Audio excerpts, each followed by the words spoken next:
Welcome to the Inspired Living with Autoimmunity podcast, the podcast for high achievers who want to stay sharp, focused, and full of energy despite their diagnosis. With your host, National Board Certified Functional Medicine Health Coach, Julie Michelson, where Julie helps you take your power back from autoimmunity. And now here's your host, Julie Michelson.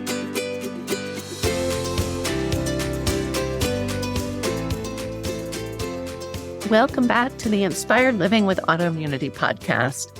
I'm your host, Julie Michelson.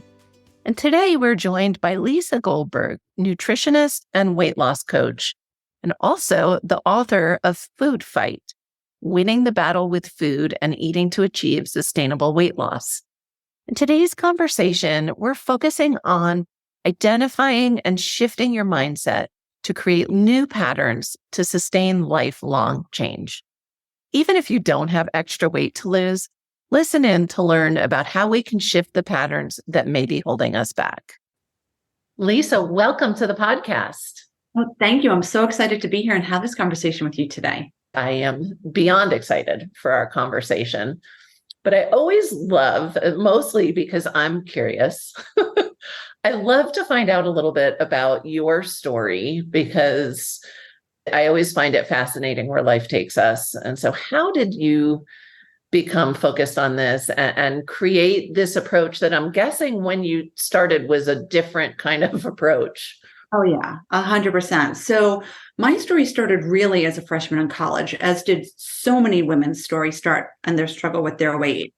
So, got up to school, and what does any young freshman do is you go out too much, and also eating at 2:00 in the morning after you get in was all new to me, and sitting in the dining hall for hours and thinking granola was healthy was new to me. And they had my kryptonite, right, which was brownies, and I can have as many as I wanted. So therefore I did.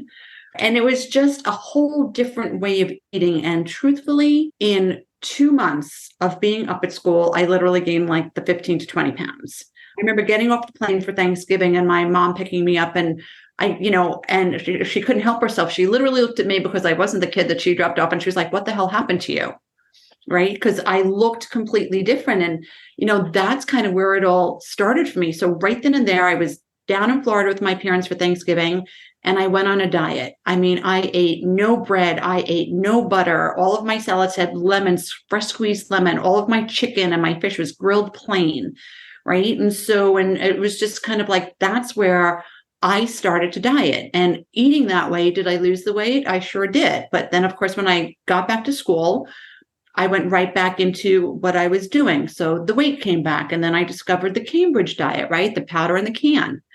And, so needless to say, I spent about 10 years yo-yo dieting. And by the end of my career at school as a senior, I had lost the weight. Then I moved into Manhattan, had 2 roommates, and a different cycle started again, right? Being out every night, eating too much, eating late at night. Every Sunday was Chinese food and, Haagen-Dazs, and every Monday was the diet. So, for me, it kind of went on for about 10 years. And quite honestly, I thought about majoring in nutrition while I was at Syracuse, but I was a, liberal arts major, and my roommate was studying to be a nutritionist, and like, organic chemistry, biochemistry, yeah, no, I'll just major in something else. So long story short, ultimately, I spent 8 years in a completely different industry.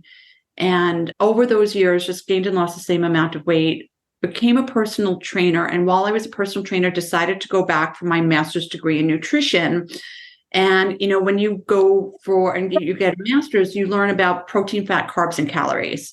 So when I first started coaching or counseling my clients, it was really about the diet, right? Right. And protein, fats, and carbs and calories. But what I noticed, and here's the thing, almost every single one of my clients, men and women, would ask me at the end, well, what can I have after dinner? And I was like, but you just ate dinner. How is it that you're hungry? Right? Why do you need what's missing from dinner that you need? I wasn't really fully understanding, like, why do you need something more? But so many people ask me that same question that I'm like, there's something here. And that's when I decided to explore mindful eating, emotional eating, I really started to take my work in a different direction.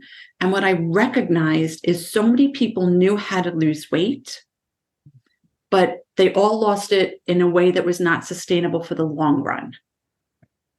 So I finally decided that I was going to teach, because I kind of learned it for myself, right? How to create the balance. So I lost those 20 pounds probably somewhere around 29 or 30, and I'm now 59. So I lost those pounds for the last time, and I've kept it off because it's my way of thinking. Because here's the thing, I never forget how miserable I felt in my clothes, in my body, not going out with my roommates because I just felt terrible. And I was just like, it put me in such a bad mood that it was not worth even going out.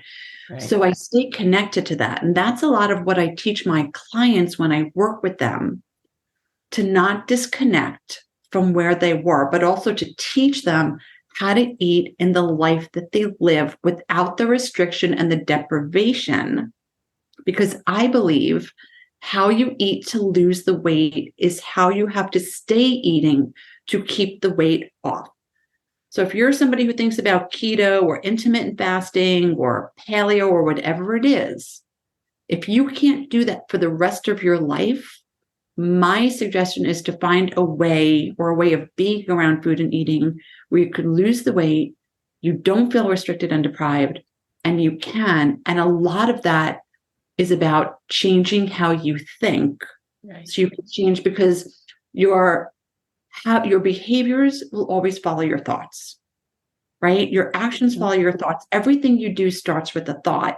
And most of the people that I work with have what I call the dieter's mentality or the dieter's mindset. They have a very black and white way of thinking that keeps them yo-yo dieting, right? That keeps the perpetual losing the weight, regaining the weight. And so what I mean by that is, I was good today, so therefore I get to treat myself to X.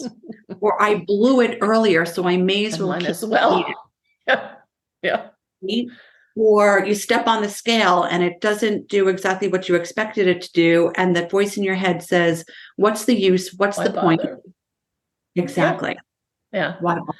Do you find, I'm totally pulling this out of just my experience with my clients, some of that not some of it, all of it. But it took me a long time to recognize that thinking pattern is a perfectionism. Like if we can, and I like the black and white, right? If we can start to live in the gray, because my almost all of my clients are in some way, shape, or form perfectionists. That's how they got sick to begin with. And that is exactly it. Like if I already blew it, it's why bother? It's always all or nothing. We can't live all or nothing in any, it's not just diet, any of it. It's the same, extra, all the things, right? The things that are going to keep us well and really living a full life. We can't be all or nothing. And so I love that you say that. Well, the truth is there's no such thing as perfect. What does perfect even look like? I mean, there's really no such thing as perfect. Right. And to expect yourself to eat perfectly, I mean, what does that even mean if you think about it? Right. So, and what's so crazy if you think, because I always say the crazy happens in your head. So let's just say for those who are listening and this is resonating with you, your goal is to lose some weight. And, you start off your day with an expectation of what your eating is supposed to look like. And then later in the day, you have a cookie, right? And you do think, I blew it. So instead of just eating 1 or 2 cookies, you've eaten the whole bag of cookies. Right. That even makes sense. So is eating 100 or 200 extra calories as bad as maybe 1,000 extra calories because you've eaten the whole bag? Right. So here's the thing about that perfectionist way of thinking, the dieter's mindset. It's illogical. It makes no sense. And what's so interesting is as I'm coaching with the client, when they're telling me what they're thinking, they usually preface it with, I know this sounds ridiculous, but because now the thought is coming out and they're hearing it with their own ears. Right. And I think that the reason why so many women get so frustrated and they blame themselves is because they ignore the inner knowing, that higher intelligence that they have. Because if they hear the thoughts in their head, when it's in their head, it makes complete sense somehow. It's very convincing. Yeah. Right? Or they don't even, I mean, to me, what comes even before that is they don't hear it. They're not even conscious of it, these patterns and drivers. Right. And for some reason, at least in the beginning of the work, the voice is never it's never a supportive voice telling you to make the right decision for yourself. Right. I call that the rabbit hole voice. So when I do my coaching, it's the rabbit hole voice and the logical voice. So the rabbit hole voice is the voice that, convinces you to do all the things that you know better. Right. Your logical voice is always in there saying, are you sure you want to do that? But you do it anyway. Right. Until you power up your logical voice. I'm going to give you an example. So I was coaching with a client yesterday, and I'm teaching her to raise the volume on listening to those self-sabotage thoughts on that rabbit hole voice. So she was with a friend on a golf course, and she told her friend, you know what, I'm good. I'm not that hungry right now. I am going to wait to go home and have lunch. But her friend ordered this salad with chicken salad on top of it. And the person making that was going to give her extra on top of it and not charge her extra. And one of my client has this thing with free food, as do a lot of people. And her friend said, no, I don't need more. And here's the thought that went through my client's head. Oh, take it. I'll eat it. Yep. Yeah. But the difference is she heard the illogical thought. She heard, and she was like, oh my God, I can't believe I thought that. But that's what she's listening for. And she didn't act on it because she knew she didn't even want that food. But there was the perfect situation that triggered her. Right. To think that thought. Yep. Right. And fortunately, she did, what served her. She waited until she got home and ate what she wanted to eat when she was hungry. Right. But because she wasn't on autopilot, because you have her working on listening and hearing. And then, any awareness is always the first step to change. Always. Yes, 100%. Because we can't change what we're not aware of. Right. Right. So it's so important. So how does one, I mean, you just said, step one is the listening, right? I mean, does it matter what the story is? Guessing you walk people through their evolution, and it really almost doesn't matter, if it's free food, if it's, I was sharing, my old patterns with, and I was never a yo-yo dieter, but I got to watch one my entire life.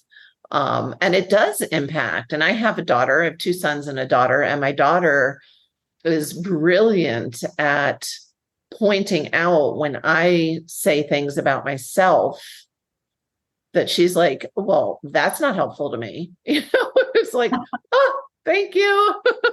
Again, we're all human, right? I can help my clients day in and day out be aware and create those mindset shifts and change, make new patterns. But some of my old patterns are still in there.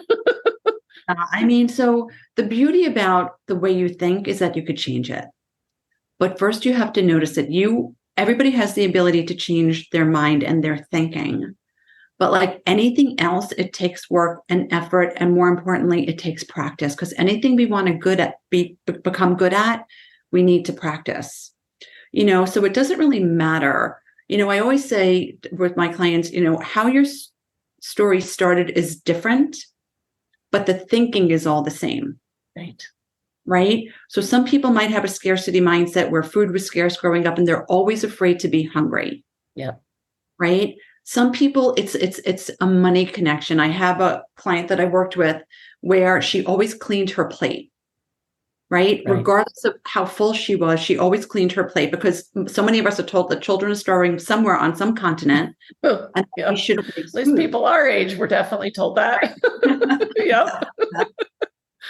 So, when I help her, getting connected to her hunger and her satiety when she was eating, and we created a strategy.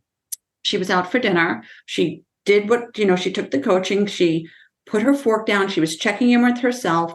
She pushed the plate forward. She leaned back a little bit, and she heard the thought, but I paid for it. Mm-hmm. And that's how we got connected to, for her, it was the cleaning of the plate I shouldn't waste my money. I don't want to waste food, but I paid for it. So this is how she was overfeeding her body. Right.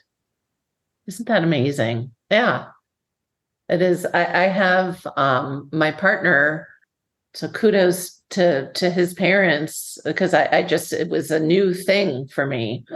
We'll be eating dinner and he will, so often it's because I'm not a member of the Clean Plate Club.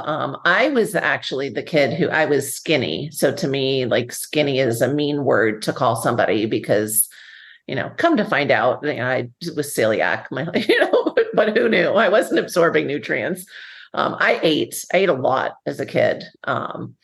But it was like a real emotional thing for people, that they wanted to see me eat. I didn't have an eating disorder. I just wasn't absorbing nutrients. But he says, I'm satisfied. Not I'm full, right? Like, I grew up saying, I'm full, I'm full, I'm full. And he's like, I'm satisfied. And that was apparently just how he was raised. And it's like, oh my gosh, that's beautiful. I wish I had taught my kids that, right? It shouldn't be like stuffed or empty. There is no, I'm satisfied. Like, I love that. Well, part of it is, and that is, and that's exactly, and, there's a couple things I want to say. That first, it's everybody has different messaging in their home growing up. Sure. Right? So many people who struggle with their weight look at other people who just put down their fork and they could have a couple of bites of something, or maybe they have a couple of bites of dessert and then they're perfectly fine. And they don't understand how people do that, because it's really about the messages and how your relationship with food started growing up, right? So that your partner got different messaging than somebody else, right? Than, if your mom yo-yo dieted. Right. Do you know what I mean? But sure. It's and that's how we continue to see things. And what I've discovered in the work that I do is so many people have lost the connection between physical hunger and satiety. Yeah. Right. So there's the emotional hunger, there's habitual hunger, but then there's physical hunger. And if you're somebody who cleans the plate, then your brain only registers done when you're full. Right. Right. Not satisfied. Right. Right. Your word satisfied. I use the word content with my clients. Right. Love like, it. I'm same. Yeah, exactly. Stop eating right now and I'm good. Yeah. People have to get reacquainted with what satisfied and content is in their body, so they no longer overfeed their body. Right. So a lot of the work that I do is to get my clients to eat when they're hungry, stop when they're content, and not mindlessly eat. And I would say, like, I don't care if it's a bag of baby carrots, right? If you eat a whole bag of baby carrots, a binge is a binge, whether it's like when all of the low fat, Snackwells and all the, I can eat a whole box now. And I'm like, wait, even back then I knew that didn't make sense. Like, that's not. Yeah. Well, the truth is, a lot of people blame the part of the obesity epidemic for the Snackwell cookies. Right? They took all the fat out and added tons of sugar. Right. Yeah. But I don't blame. And I definitely think what we're eating, if we're eating real food or if we're eating the ultra processed stuff, absolutely is part of what's driving not only the obesity epidemic, the autoimmune, all of it.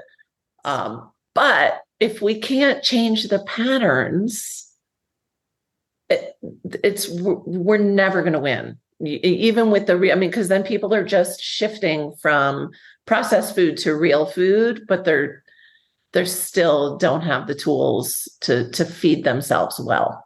Yeah. So it's a matter of, and what I find is, especially people who struggle with their weight, they put themselves down. They have a way of speaking to themselves that they wouldn't speak to anybody else, nor would they allow somebody to speak to them that way. Right. But they put themselves that way. And they put themselves down. And a lot of times it's a self-worth and self-esteem issue. And when it comes to lasting weight loss, it's a lack of belief in yourself. because so many women, there's that little voice inside that says, you're not going to be able to really do it. And so many women don't believe, because they've worked so hard at it, that it can actually happen for them. Right. And that belief leads to the self-sabotage. So that's typically when you talk about breaking patterns, Right. that's the first pattern that needs to be broken, is the belief system, right? Because it's a limiting belief, and a limiting belief is obviously just what it says. It's something that limits you, and your brain believes what you tell it the most. So if you keep saying, so does your body. Yeah, right. Yeah. I mean, it's really the truth. So if you keep thinking, I can't lose weight, it's never going to happen for me, you are going to do things and take actions and behaviors that will undermine your efforts. And oftentimes those start with the thoughts in your head. Yeah. So part of this work in raising the awareness is actually asking yourself, does that even make sense? Is that the truth? Because if you think about it, 99.9% of the thoughts when it comes to food and eating aren't the truth. Right. Yeah. Right. No. And the way to break the pattern is to, and here's what I say to all my clients: what is it that you do? What are the habits and behaviors that you have that led you to being overweight and or caused you to regain the weight after you've lost it? Those are the patterns that need to be broken and changed. And we need to create new healthy beliefs and patterns. And I kind of call it a way of being. Some people call it a lifestyle, right? A lot of people know, I need to make lifestyle changes. It's kind of like a big buzzword, but nobody knows exactly what does that mean. Right. Right. Yeah. Well, Right. that's why even just the word diet is so loaded. I wish we had a better way of saying, this is how I nourish my body. That was a little more condensed. That wasn't diet, because to me and to so many, especially people that have been on that yo-yo cycle, diet means I'm restricted. And when I'm not on the diet, this is not how I eat. Right. Right. And so I love that way of being, or, lifestyle, if you will, if you understand what lifestyle really means, and not as the buzzword. It is. It's a new way of being around food and eating. Yeah. Where you see food as just food. Right. Right. So many people who are emotional leaders, especially, see food as having this magical power to make all the bad stuff go away, all the bad feelings go away, the bad day go away. But truthfully, when you emotionally eat, which is typically what people are drawn to, unhealthy food, right? It just fuels the bad feelings. Sure. You're continuing that cycle, because then after the fact, you have more bad feelings. Right. I know, I always laugh. I have yet to come across anybody who, their go-to emotional food, or a food connected to perhaps a lost mom, or, those kinds of wrap you in a blanket emotional foods. It's never, my mom made the best salad, or,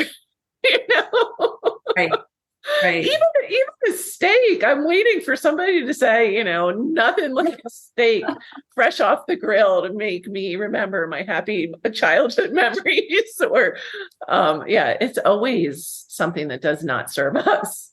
It's always something that doesn't serve you. And here's the thing. So what I teach is people, and I make them, and there's some things I'm a stickler about. And the words that you use matter, because it's how it affects your brain and your thinking. Right. So I try to get them to abolish the word treat and reward. Yes. I refer to it as an indulgence. Love it. All right. Indulgences feel more luxurious. So you get to indulge a couple times a week, whether it's some ice cream, but it's not the pint, right? It's a piece of chocolate cake, but it's not the whole cake. It's a cheeseburger and fries. And if you want to throw some bacon on it, whatever it is, it's an indulgence. So an indulgence is really something that's high in fat and calories, but it tastes good and we love it. Right.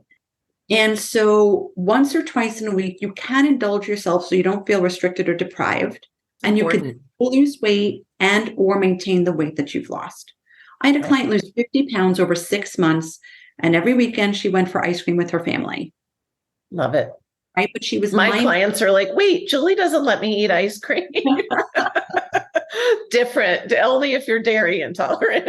Totally different. A lot of, right. So it really depends on what it is. Right. So, you know, if you're, you know, if you have a gluten issue, you're not going to dive into a bag of pretzels. Because it make you feel sick. But I love that that indulgence, first of all, to me, and you know, treat sounds like, or reward, I earned it.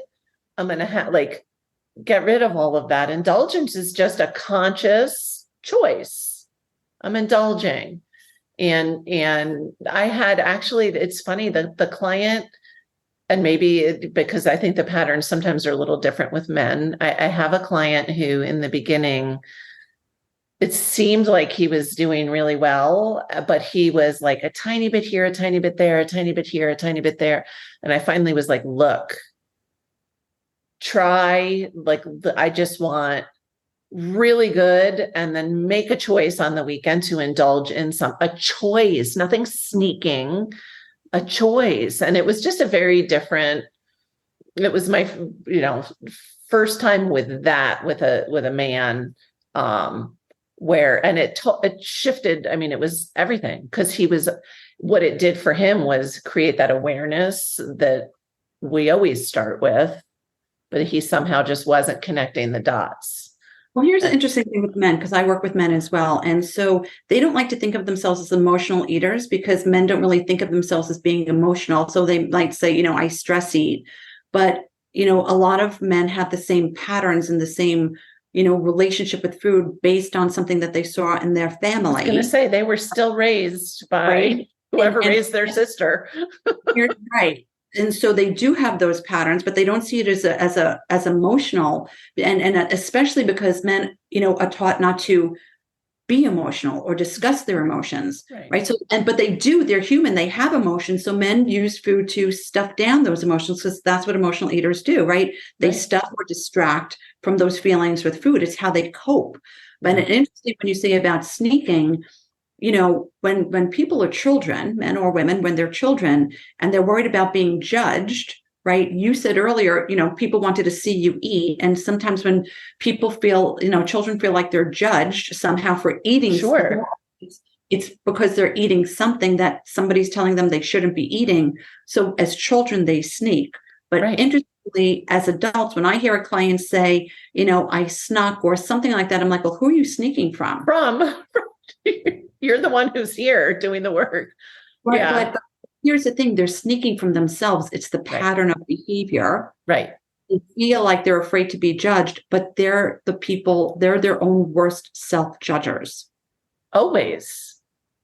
Yeah. I love that you said that. I say that all the time. Like I call it the mean voice, because I tend to find it's not usually nice. And it's that same thing. You would never speak to somebody else that way, you know, or like you pointed out, or let somebody speak to you that way. Right. Yeah. I know there's this whole world going on, I don't know, but it does all start with mindset and thought. And whether we're talking about weight loss, which, you know, it's such a gift for your clients that this is the real work. It's not about the scale. Right. It's not. And I don't believe that you can be, you know, very overweight and healthy. I know that that's like the new thing. You're supposed to say you can't physically. You may feel well for a while, but that's not healthy. And it's not emotionally healthy or mentally healthy. Yeah. Listen, I mean, there's a reason why people want to lose weight. They want to feel better. They want to feel better in their bodies. They want to have more energy. They want to feel more vibrant. They want to live longer, and they want to feel better about themselves, right? And regardless of what you look like, if you feel better about yourself, you're more confident in yourself. Yeah. Right. And that's what people are striving for. But, you know, they're doing all of these quick fixes, and it's just, and I feel like it's more painful to continue yo-yo dieting than to take the long road, right? It is a marathon. It is not a sprint. So stop trying to sprint.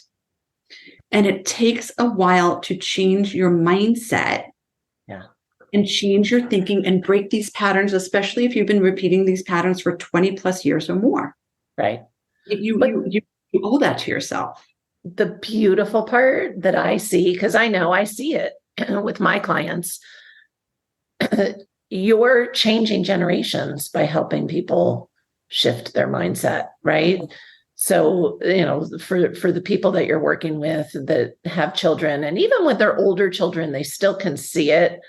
They may still need to unravel some of the stuff that they witness as younger kids. But when we can shift that, where kids are growing up with a healthy relationship around their emotions and food, like, oh my gosh, that's powerful. Yeah. I mean, actually, the clients that I work with, I am actually working with a client who has a younger daughter. And, just in doing this work, people will speak about their children and mention their patterns. And then I actually helped her break a pattern that the client was enabling her daughter to eat when maybe the daughter wasn't hungry. But, long story short, like she would pick her up from school and, pick her up from like her soccer practice and bring food for her and be like, oh, you must be hungry, and hand her food. Well, I'm like, well, stop doing that. If she's hungry, she'll ask you. She's old enough to be like, I'm hungry, and Right. when she stopped doing that, her daughter just stopped. When she got home and she was hungry for dinner, she ate her dinner, but she realized she was perpetuating this because as a mother, God forbid your kid's a little hungry, right? Your fear, Right. like, it was her fear. Like, what if my kid's hungry Especially after as a Jewish mother? Right. But we also, that is interesting. I'm because we also tend to try to do it differently for our kids. Sometimes we repeat the pattern, and sometimes we'll do that 180 that's just as unhealthy, right? Instead of a don't eat or wait till dinner, or it's like, here's food. Right. So yeah. I mean, should be a lot of it starts like when we're kids. And if you have parents that ever said, you can't leave the table until you finish your dinner, or you can't have dessert unless you finish your dinner, or take one more bite, you have to take one more bite or two more bites, or just finish your broccoli. It's kind of like, it's teaching people how to eat past beyond their satiety. Right, to discount their signals from their body. It's the same as when I found out my oldest son was allergic to peas. He never it's the same as when you have a little one who can't verbally tell you, and they don't like certain foods. It's usually because there's a sensitivity or an allergy or something, and they know, they just can't articulate it. It's that same kind of thing. And then we're conditioned to discount those signals of, I'm satisfied, I'm content, I'm satiated. Yeah. I mean, and that's an operative word, conditioned. Yeah. So many people are conditioned from a young age on how to eat and how to think. And that's why so many people struggle with their weight, because they don't know how to change that conditioning on their own. Right. And that's where getting help and support to help draw out, like, I know if my client wasn't doing this work, she would have never heard that thought in her head. And she would have taken her friend's extra chicken salad and eaten it just because it was free. Right. Right. Probably would have regretted it after. Why did I eat that? How empowering for her to now really know, oh my gosh, this is a trigger. This is a pattern, and I have control. I can make a different choice. It is so empowering. Right. And here's the thing. So many women feel like, and probably even men, they have no control over the food. Like, the food's calling me. I can't help myself. Right. You tell yourself I can't help myself, then of course you're not going to be able to help yourself. Right. But if you change the messaging, if you change the thought to, of course I don't have to eat that, I am not hungry. And I would feel better losing some weight than eating that thing. Right. Completely message and more empowering. Absolutely. So I want to share with listeners a little bit about how they can work with you, or get that support, because the support is I always say, and it's the same for what you do, it's not that the information isn't out there, right? Someone can read your book, but most of us, especially when it comes to changing mindset patterns, emotional patterns, messaging, the support is really helpful. There's nothing like actual human support. So how are you working with people? Yeah, I work with people both privately. I do one-on-one coaching, and I have a group program called What Are You Really Hungry For? Love it. Because it's really about getting to underneath, like, if you're eating but you're not hungry, what are you really hungry for?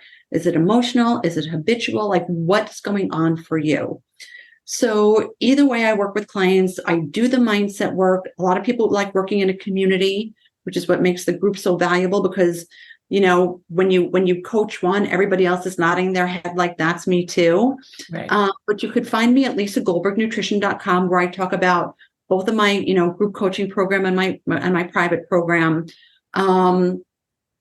It's really about getting support, because here's the thing: there's knowledge mastery and self mastery. So many people know what they should be doing. They have tons of information. They read books.